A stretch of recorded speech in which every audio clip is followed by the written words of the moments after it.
Сәлем достар. Бүгін айт подкастында әр отбасыға қатысты маңызды тақырып білім беру жайлы сөз қозғаймыз.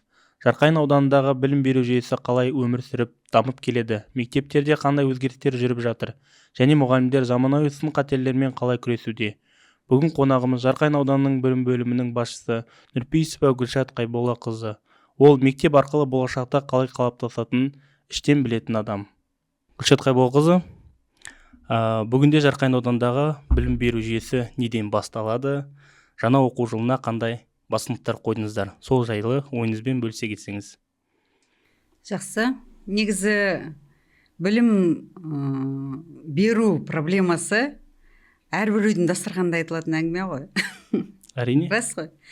Тіпті таңғаламыз, бір қай жерге қонаққа барайық, немесе бір жиындарда отырайық, білім бөліміне қатысы жоқ, білім беруге қатысы жоқ адамдар біздің білім беруді әңгіме қылуға тырысады. Рас қой? Әрине, ол да бар.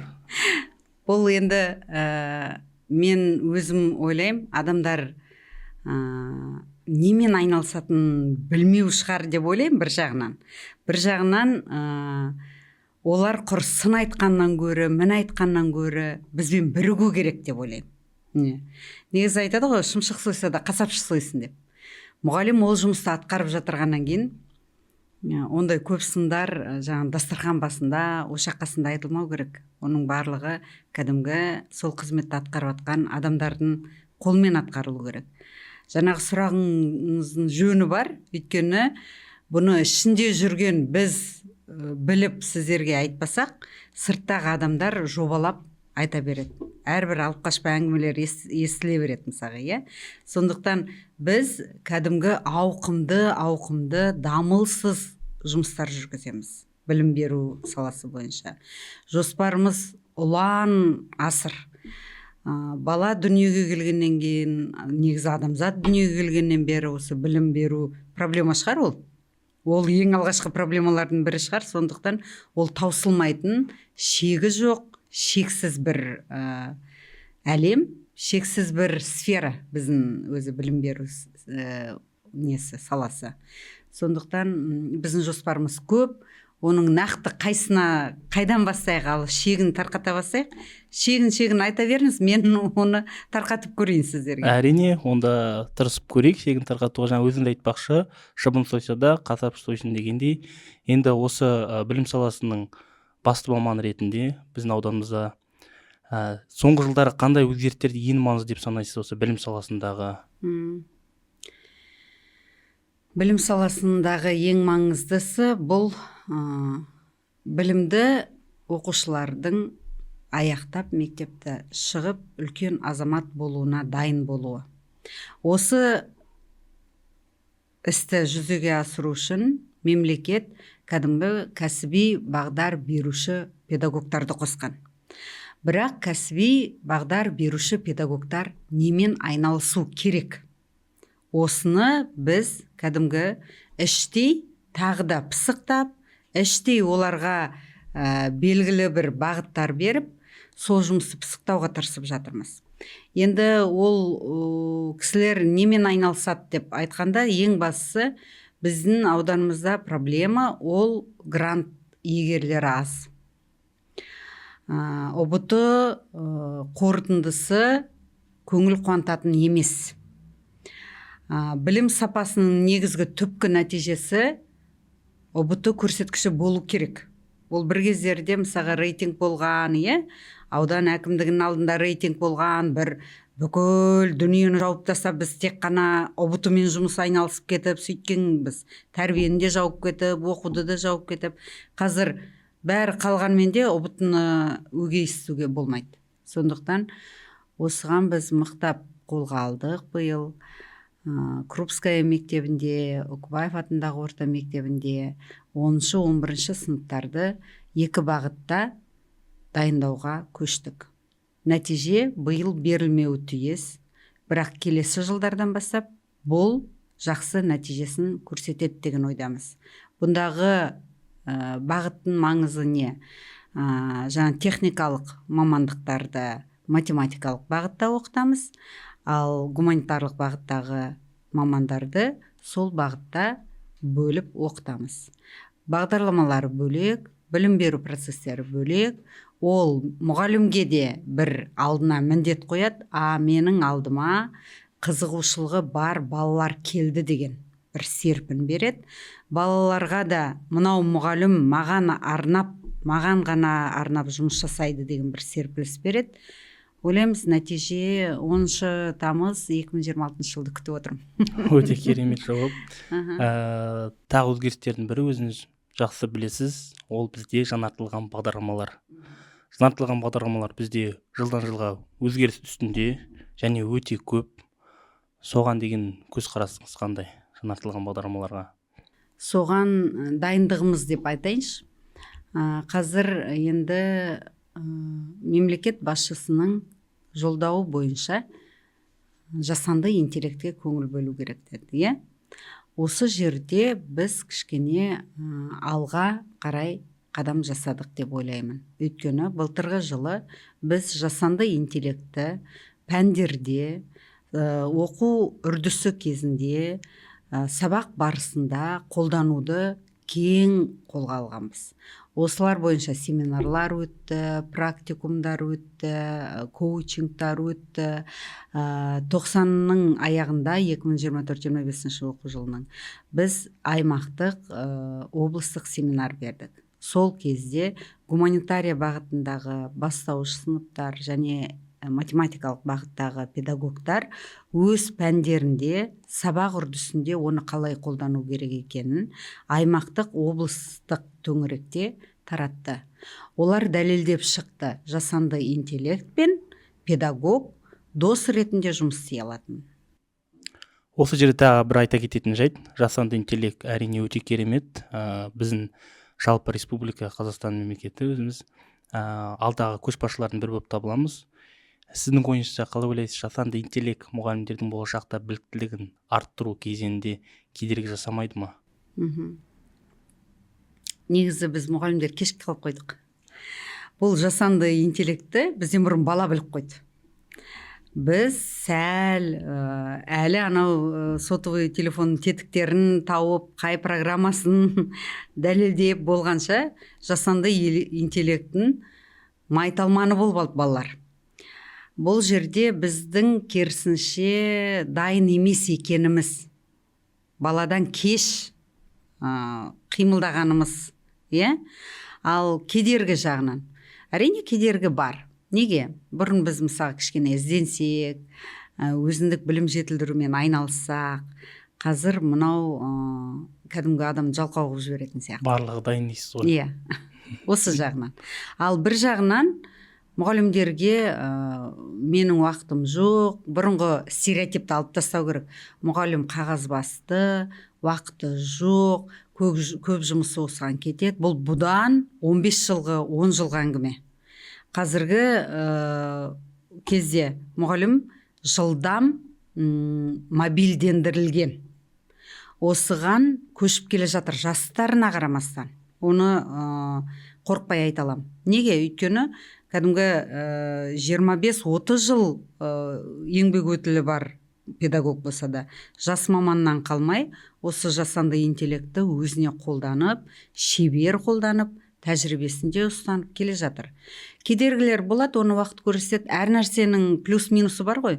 Батареяның өзі плюс-минуспен жаралған, сондықтан оның минусы болады, онсыз болмайды. Сіздің ойыңызша жасанды интеллектті тиімді пайдалану арқылы болашақта жемісінде, сонымен қатар кедергісін де көруіміз мүмкін, не? Әрине. Әріптестерге кеңес, тек тиімді жақтан пайдалана білейік. Әрине. Ертең, мысалы біз бұл жерде ата-аналар тарапын ұмытпауымыз керек. Былтырғы семинарда біз осыған тоқталдық. Оқушы біледі екен, педагог білді, енді ата-ананың көзқарасы қандай ешкім ескермей қалды. Бұны ескерусіз қалдыруға болмайды. Сондықтан қазір біз осыны кішкене дәлелдеп осымен жұмыс жасаймыз. Биылғы біздің міндетіміз ата-ана мен жасанды интеллект. Яғни оның барлығы мінсіз қызмет атқару үшін ата-ана, мұғалім және оқушылар бір коннекте болу керек, әрине. бір байланыс. Біз бұнда көрдіңіз ғой, жаңа біз өзімізше былтыр ғана жаңағы сабақта қолдану деп пысықтап, әбден жұртты таңғалдырып, өзіміз де таңғалып, бұлай жасауға болады екен деп жатырмыз ғой. Ал ол ата-ананың бәрі білмейді оны. Ойлау мүмкін, балам немене жата береді деп ұрсуы мүмкін, не істеп жатыр деп ұрсуы мүмкін мысалға, иә. Ал ол мүмкін сабаққа дайындалып жатырған шығар. Мүмкін ол бір өзінше зерттеу жасап отырған шығар. Осы жағына немесе зерттеу жасау керек деп ата-ананы өзін бағыттау керек, баласына көмектесуге. Ата-ана тысқары қалмау керек. Бұл проблема. Керемет. Қазір өзіңіз білетіндей көп айтылатын пікірлердің бірі кадр бәрін шешеді. Ауданда жас педагогтерді қолдау қалай жүзеге асырылады? Педагогикалық ұжымның жасаруы сіз үшін байқалады ма? Және ауыл мектептерінде жас мамандарды ұстап қалу үшін қандай іс-шаралар қолданылуда? Кадр тапшылығы деген бір жаһандық проблемаға айналып кетті. Бұрынғы кездерде мысалы кадрды дайындайды, ол міндетті түрде бағыттау бойынша бір ауданға барып, бір ауылға барып жұмыс жасайды, ол кадрдың мәселесін шешу оңай болатын. Қазір біздің кезімізде кадрдың мәселесі өте қиын болып тұр. Расымен де кадр жоқ, зейнеткерлермен қоштаса алмаймыз, олар өйткені қажет, олардың орнына дайын тұрған кадр жоқ. Осындай проблемалармен кезіктік. Жылда 7-12-ге дейін жас мамандар келіп жүрді біздің ауданымызға. Биыл 2024-25 жылдың аяғында мен кәдімгі ауқымды өзім кірісіп, барлық директорларды Қостанай, Арқалық, Көкшетау қалаларының университеттеріне іс-сапармен жібердім. Ондағы мақсатым мамандандыру, жас мамандар алып келу. Ауданды кішкене жасарту. Биыл 22 жас маман келді. Елестетесіз бе? Өте керемет жетістік. Мен өзім шок. Өзім таң қалдым енді. Әрбіреуінен список алған кезде, оказывается, әрбір қадамдық жол, қадамдық іс нәтижесін береді екен. Оған мен бірінші рет көзім жетіп отырған жоқ, но мынау мамандықтар маған осыған толық көзімді жеткізді. Бірақ сүтті сапырмастан қаймақ қайдан шығады? Екінші мәселе туындап отыр бізде. Сондықтан да біз ауданның негізгі проблемасының бірі деп кез келген семинарларда, кез келген коучингта қаралатын мәселе ол тәлімгерлік. Осы мәселені бастығып алдық. Неге?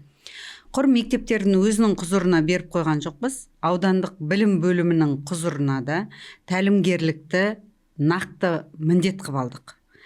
Әр келген жаңағы жас мамандар өздері шыңдалып, біздің ауданымызда қалып қоюға, мектепте жұмысты өзі тәжірибелі ретінде жалғастыруға қолдау жасап жіберуіміз керек.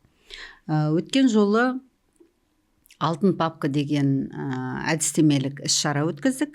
Ол жерде жас мамандарға арналған кәдімгі коучингтар, нақты жас мамандарға арналған болды. Оларда сабақты қалай ұйымдастыру керек, тіпті оқу жоспарын қалай жазу керек деген сондай мәселеге дейін көтердік. Яғни жас маман айта алмайтын, айта бермейтін, көзге көрінбейтін проблемаларды оларға өмірде осымен кездесесіңдер деп ашып айтып бердік. Өте кәдімгі шабыттанып кетті жастар. Ойлаймын, бұл ақырын жолы. Қазір сынып жетекші болсаң қандай болу керек деген мәселелерді, сосын семинар сабақтар беріліп жатыр, сол семинар сабақтарда олар қатысып көріп жатыр. Яғни бірыңғай теориялық жағын үйретіп, ал практикалық жағы ол мектептің құзырында, ол мектептің әкімшілігінің құзырында, оны ары қарай жалғастырар. Өйткені мен де жас маман болғанмын, талай мектептен кеткім келген ойлар болды, талай қиындықтар болды. Ең бірінші методический проблема какая дегенде маған бір Қытай тілін сұрап атқандай болды, мысалға. Болады ғой сондай кездерде кімнен көмек сұрарымды білмей жатқан кездер болды. Сол ізден өзім өткеннен кейін мынау жас мамандардың солай қиналғанын көргім келмейді. Өзіңіз жақсы білетіндей, дипломмен ауылға атты бағдарлама бар. Бізде мемлекетте кеңінен таралған. Соған байланысты жас мамандарға материалдық көмек көрсетілуде ме? Яғни ол жерде бірінші кезекте баспана мәселесі ауыл жерлерде. Негізі 2019 жылы педагог статусы мәртебесі бойынша заң қабылданды ғой, сол кезде айқын жазылған ауылдық мектептерге барған педагогтарға жер бөлінеді, жерге болмаса қаражат бөлінеді деп. Ол біздің қаржы бөлімінде бірізділікке салынған. Ол жерге жас мамандар барып, өздерінің өтініштерін берсе, белгілі құжаттар беріледі. Сол құжаттар бойынша ары қарай қаржы бөлімі өздері жүзеге асырады. Ондай көмектер бар. Оның сыртында қаражат жағы да қиналмайды. Қазір уақытылы еңбек ақыларын алып отыр педагогтар. Сағат сандары да жүктемелерінен де ешқандай қиындық жоқ. Сондықтан да ары қарай заңға сәйкес ала алады бар көмектерін.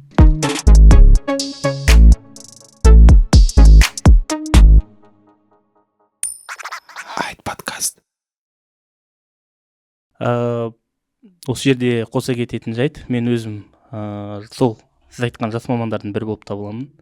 Осы сәтті пайдалана отырып алғысымды айтқым келеді, білдіргім келеді. Өйткені көптеген қолдаулар жеке өзіңізден алып отқанымды жасыра алмаймын. Дәл осындай қолдауларды жас мамандар алып жатқанына өте сенімдімін. Жас әріптестер көріп отқан біздің подкастты еңбектеңіздер, білім бөлімі әрдайым сіздерге көмек көрсетуге дайын. Рахмет. Есігім ашық деп қоспайық. Мектеп тек қана сабақ емес екен, өте жақсы білеміз. Қандай жобалар балалардың қабілетін ашуға көмектеседі? Қазір адал азамат бағдарламасы кешенді қолданылуда. Тамаша. Мен өзім 6 жыл тәрбиесі орынбасары болып қызмет атқардым. Ол жылдары біз қазаншының өзеркі қайдан құлақ шығарса болатынбыз. Яғни өз бетімізбен жоспар жасаймыз, өз бетімізбен міндет қоямыз, өз бетімізбен жаңағы қандай да бір іс-шаралар ұйымдастырып жатамыз, журналдардан қарап жатамыз деген сияқты. Қазір адал азаматта тақырып айқын, міндет айқын, мақсат өз алдына қолжетімді, аласың, ашасың, жұмыс істейсің. Болды. Ештеңе ойлап табудың қажеті жоқ. Тамаша.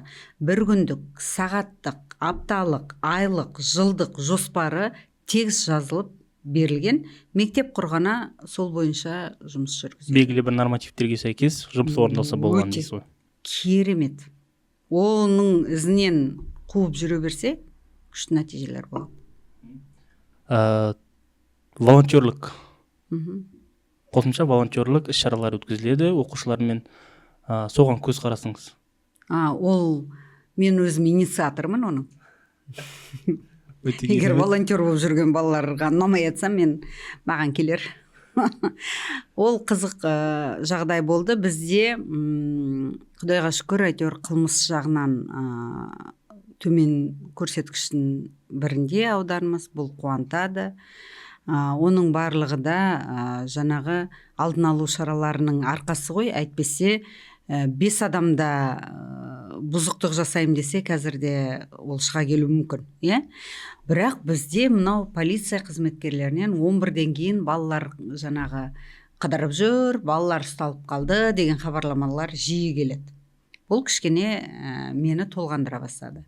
Сосын өзім де 10-11-ге қарай жаңа көшеге шығып қараймды балаларды. Расымен бос сиян жүреді. Парктарда бос сиян жүреді жаңағы. Содан кейін жастар ресурстық орталығына, бұл кезде Әсел Айжановна, сол кісіге барып өзім қолқа салдым.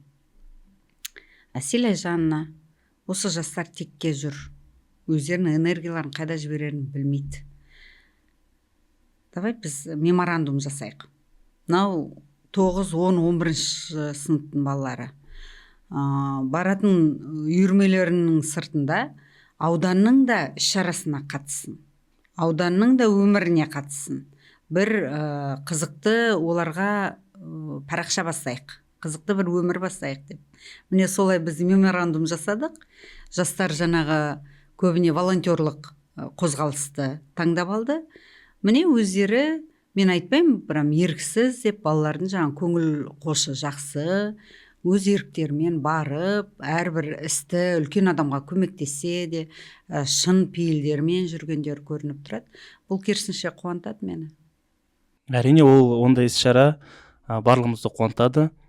Енді өзіміз жақсы білеміз, аудан орталығында көптеген үйірмелер, IT саласы болсын, спорт саласы болсын өте жеткілікті. Балалардың яғни сабақтың уақытта айналысуға мүмкіндіктері бар. Дәл осындай іс-шаралар алыс аймақ ауылдарда қалай іске асуда, сол жайлы айта кетсеңіз. Бұны мен кәдімгідей кеңінен айта аламын, өйткені 3 жылдан бері бір қозғалысқа келтіре алмадым. Мынау шығармашылық үйі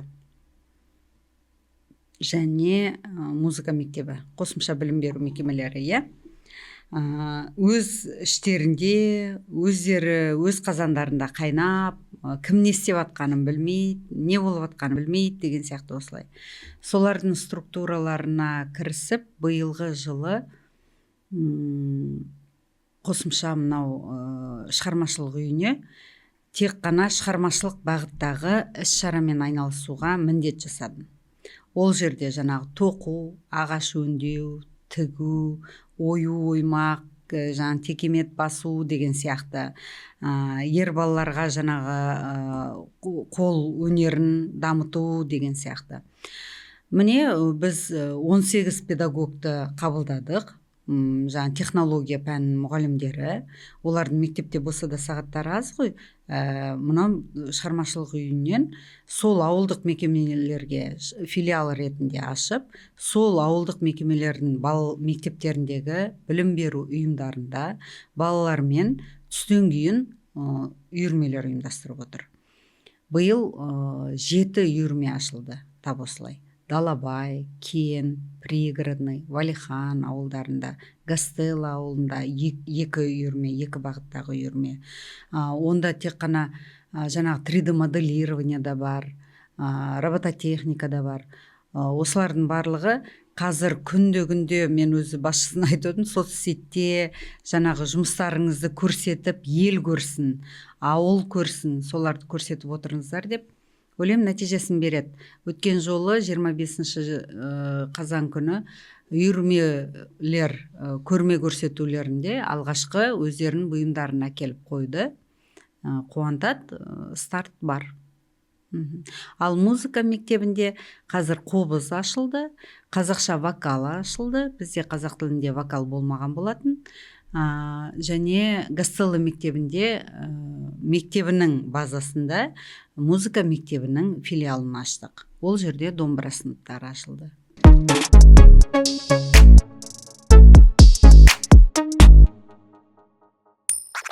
Айт подкаст. Болашаққа деген көзқарасымыз нық болу керек, қадамымыз бен көзқарасымыз, өзіңіз оны жақсы білесіз. Алдағы жылдардағы білім беру бөлімі қандай мақсаттар мен жоспарлары бар? Ең алдымен нені өзгерткіңіз, немесе нені жақсартқыңыз келеді? Сонда сіздің ойыңызша болашақ мектебі қандай болмақ дәл осы біздің Жарқайың ауданымызда?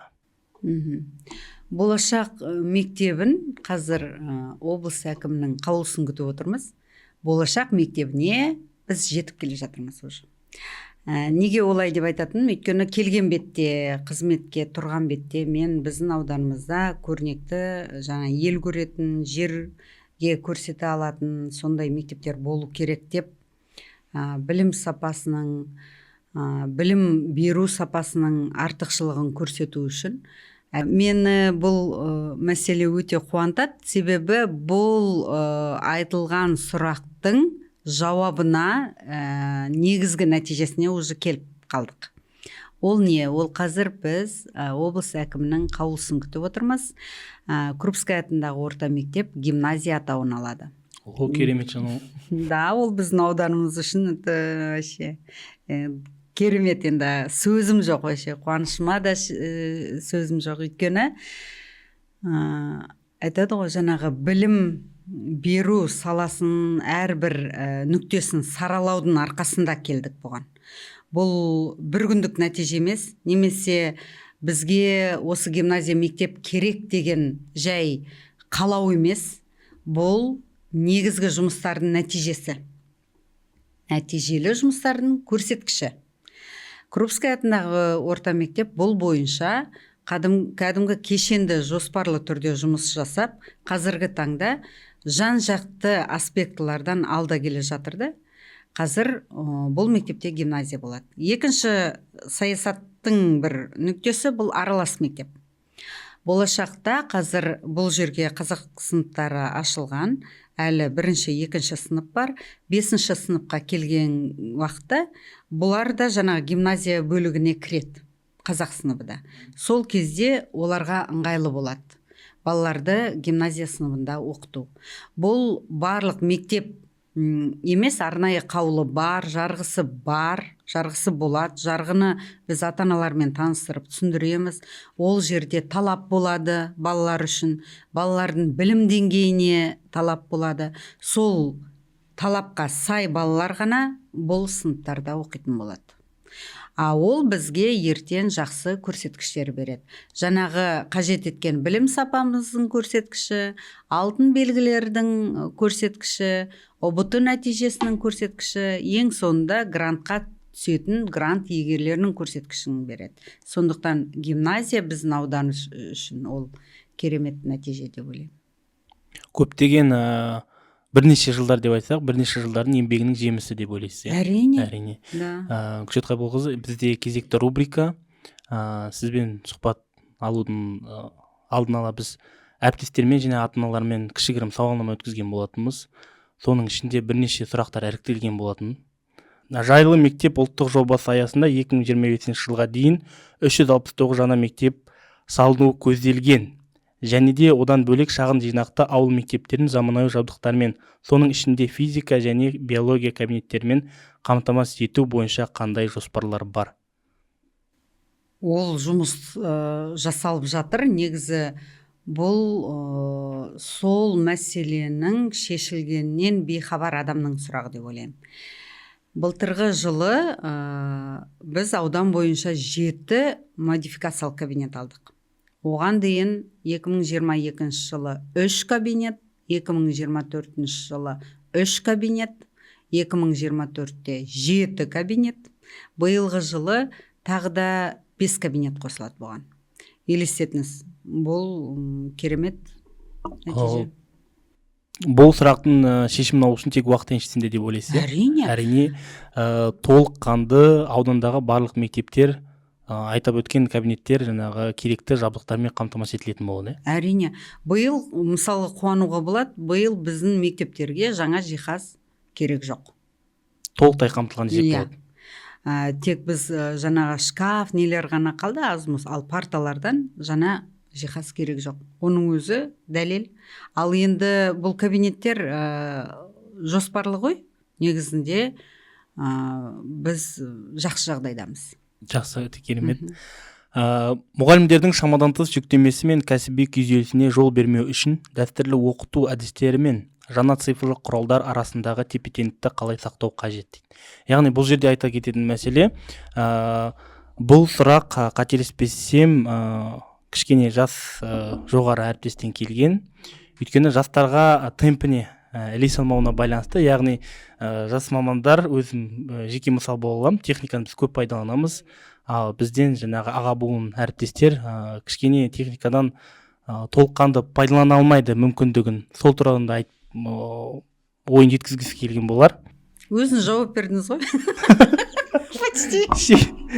Шектеулі сіздің пікіріңіз бойынша осыны қысқаша, яғни кәсіби білім бұрынғы, яғни парта-бор, кітапша және техника, осын жаңағы күйзеліске ұшырамау үшін ол ашық нәрсе, өзіңіз білесіз, және аға буын әріптестер ол кісілер үшін стресс кәдімгідей. Флешканы бір жерден апарып бір жерге қосудың өзі кішкене проблеманы тудыртады. Ол кісілерге бұрынғымен осындай сызып көрсетіп, жаңа график болсын, есеп болсын, солай түсіндірген ыңғайлы. Осының арасында балансты қалай табуға болады сіздің ойыңызша? Елестетіңізші, біз әлі күнге шейін кәдімгі қауырсын қаламмен жазып отырсақ. Құстың қанатындағы қаламмен жазып отырсақ. Елестетіңізші, біз әлі күнге шейін кәдімгі пишущий машинка дейді, сомен тарсылдатып жазып отырсақ. Яғни адам өзгермейді. Жаңағы заманауи дейді ғой, құралдар өзгереді. Ал енді сіз баланың алдына келіп қауырсын қаламмен жазып отырсаңыз, қазіргі 21 жылғы ғасырдағы баланың көзқарасын елестетіңізші. Міне, яғни ағымға сай болу керек. Тәжірибені толықтырсын, өзіндік білім жетілдірумен айналыссын. Былай бұрылсан, компьютер, ноутбук, жаңағы сотовый телефон, менде жоқ ұялы телефон, сол мұғалімдерде айфон, неше түрлі номерлары бар ғой. Үйрену керек. Міндетті түрде үйрену керек. Бұл мен бормен сабақ бергім келеді, болды емес. Беріңіз сабақты. Мүмкін сіз өзіңіз ішкі дүниеңіз, біліміңіз күшті болуы мүмкін. Бірақ алдыңыздағы 20 бала оның бәрін қабылдайды деген емес ол. Сондықтан баланың қабылдауын дамыту үшін баланың көзқарасына кішкене ыңғайлану керекпіз. Сіздің пікіріңізше Хакім абай айтпақшы, болмасаң да ұқсап бақ. Әрине. Керемет. Ауданымызда инклюзивті білім беруді дамыту, соның ішінде мектептерде мүмкіндігі шектеулі балалармен жұмыс істеуге мұғалімдерді даярлау бағытында қандай шаралар қабылданып жатыр? Инклюзивті білім беру деген ол да кәдімгі көріп келдік бір қабылдау шығар деп ойлаймын. Өйткені бұл бағытта жұмыс 5-6 жылда белсенді түрде басталып кетті ғой. Ал қазір жаңағы ерекше білімді қажет ететін балалар көп қабылданып жатыр, өкінішке орай. Біз биыл біздің ауданымыз үшін ол өте көп деп есептеймін, 5 педагог ассистент тағайындадық. Елестетіңізші. Бұл ерекше білімді қажет ететін балалардың көбейгенін бұл да дәлел бола алады. Жай санын айтпай-ақ.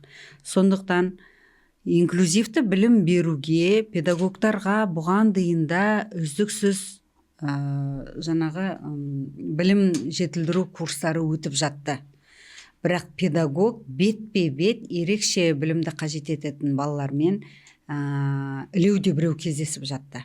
Барлығы, мысалы педагогтардың 30% деп айталам, 70% кездескен жоқ. Оларға білім де бермеуі мүмкін. Олар тіпті ондай проблеманың бар екенін де, немесе ондай проблемамен кездесетінін де білмеуі мүмкін. Ал бірақ ол заман бітті, ол уақыт тоқтады. Қазір әр сыныпта ерекше білімді қажет ететін, әсіресе мынау бастауыш топта ол өте көп. Ол ертең ақырын жоғары топқа көшеді. Сол кезде кез келген педагог ерекше білімді қажет ететін баламен бет-бе-бет кездеседі. Ол балаларға білім беру керек болады оларға.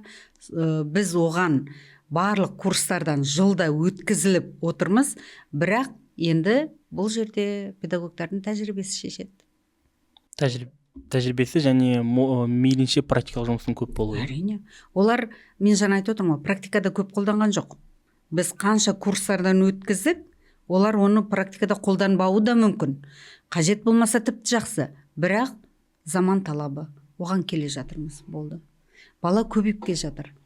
Бұрын мен ойлаймын, ол мынау ата-аналардың ұят дегенде де, ондай балалар болған жоқ деген сөз емес. Айтады ғой, обращение аз болды деген. Мысалы ПМПК-ға ілеуде біреу бармайды. Тіпті біз өзіміз көзімізбен көріп жүрсек те нұсқау береміз ғой ата-анаға. Мынау баланы ПМПК-ға жай қаратыңызсай, мүмкін бір қорытынды берер, сонымен сізге жеңіл болар дегенде намыстанып, ұялып бармайтын да көп ата-аналар. Ал қазір жоқ, қазір жастар сауатты ғой.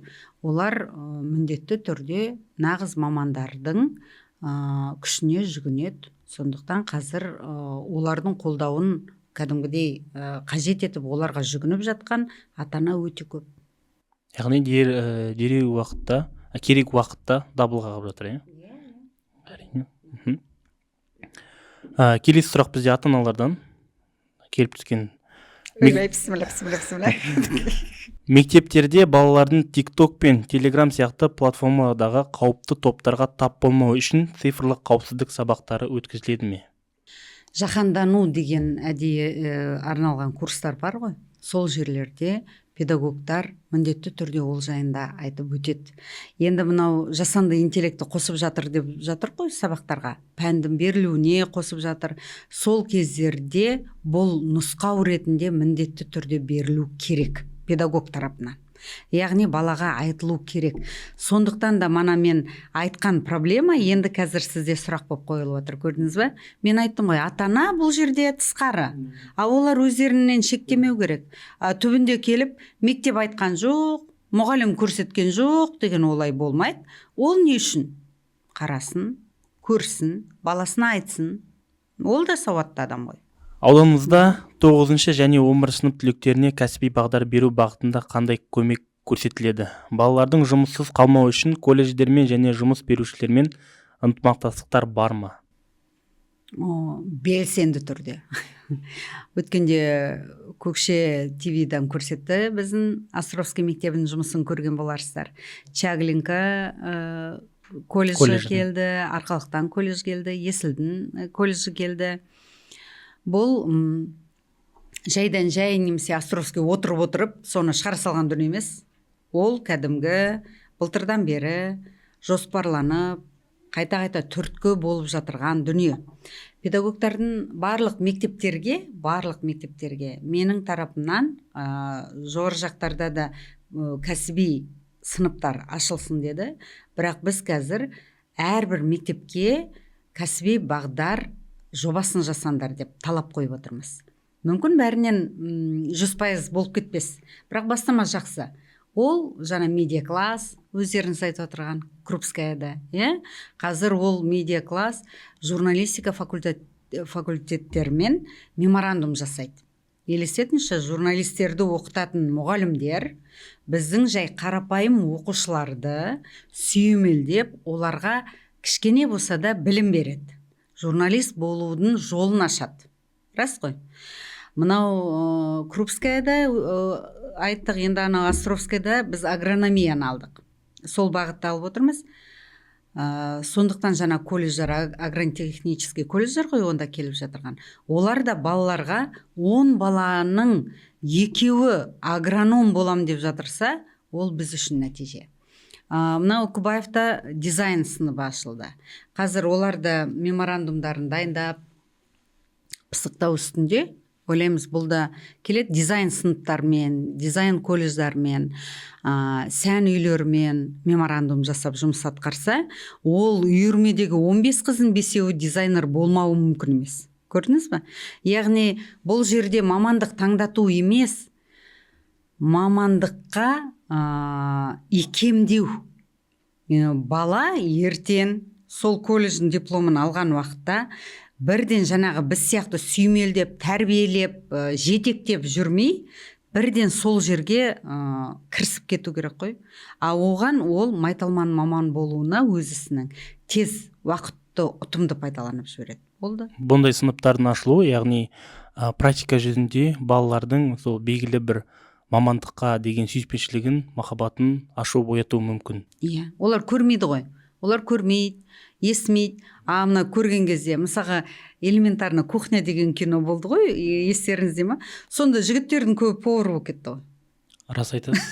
Әсер етті ме? Әсер етті. Ол кино маған да әсер етті. Ойладым, мынадай егерде мәдениеттендірсе, мамандықты бір кез келген адамның көңілі соған бөлінеді екен. Көрдіңіз? Сондықтан оны қолға алып істеу керек. Үлкен жетістіктер күтеміз. Жемісін көруге жазсын. Күтіп отырмын. Және де соңғы сұрақ, мектептегі тамақтанудың сапасын кім бақылайды? Ата-аналар мәзір мен тексеріс нәтижелерін ашық түрде көруге мүмкіндік алады ма деген? Әрине, 100%. Болған ешқандай кедергі жоқ. Ешбір ата-ана маған кел көрсет дегенде жасырып қойып отырған мектеп жоқ. Арнайы маман бар. Біздің білім бөлімінде бас маманымыз Баян Төлгенова, Берілбекова. ол кісі соның барлығын бақылауға алады. Міндетті түрде қамқоршылық кеңесі оны бақылап отырады. Мысалы, мектептердің соцсеттерін қарап отырсаңыздар, кәдімгі әлеуметтік педагог, қамқоршылық кеңесі бірігіп асхананы тексерді, тамақты бақылады деген әлеуметтік желіден қарап отырады. Келсін, кірсін, сұрасын, кез келген директор сіздің құқығыңыз жоқ деп ата-анаға айтпайды.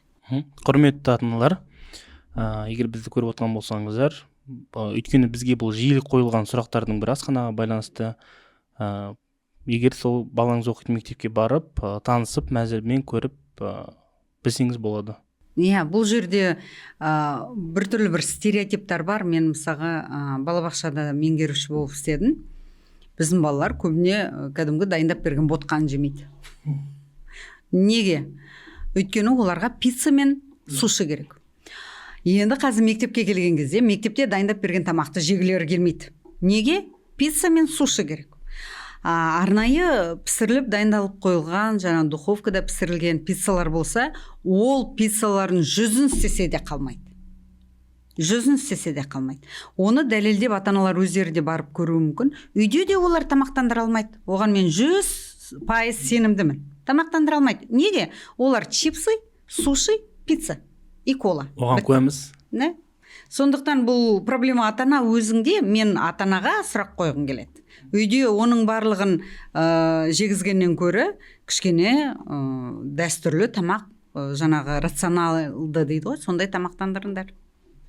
Бізде мұны кеше сауалнама 2 күн жүргізілді. Сол кезде жаңағы осы ата-аналардан келген тараптың өтірік айтпасам бір 30%-ға жуығы осы асхана ғой, асхана. Не кедергі болып жатыр? Ол стереотип. Асхана, меню, асхана, меню. Мен таңғалатын балабақшада 3 мезгіл тамақтандырады. Сондай пысық келіншек жоқ, 3 мезгіл тамақ дайындап прям беретін. Кешке бір тамағын дайындап береді, или күндіз бір тамағын дайындап береді, соны үйдегілер жейді. Ол өтірік емес. Егер бір пысық табылар үйде отырған. Ал жұмыс істейтін келіншектерде таңертең ботқасын пісіріп, таңертең 2 первый второйын беріп, кешке ужин беріп жатыр деген пысық әйел бар деп айта алмаймын. Ол өтірік әңгіме.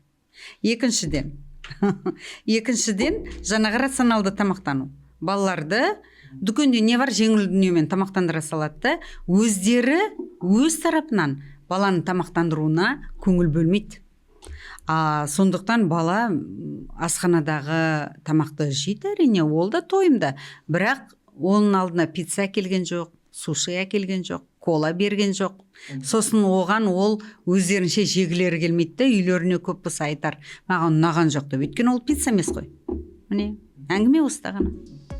Алтындай уақытыңызды бөліп студияға келгеніңізге тағы да үлкен алғыс айтамыз. Әңгімеңізге үлкен рахмет. Бір нәрсе анық, Жарқайың ауданындағы білім беру жүйесі жай ғана құрылым емес, ол тірі организм. Мұнда әр мұғалім мен әр оқушы үлкен істің маңызды бөлшегі. Бұл айт подкасты. Біз шындықты және маңызды нәрселерді айтамыз. Келесі шығарылымда кездескенше.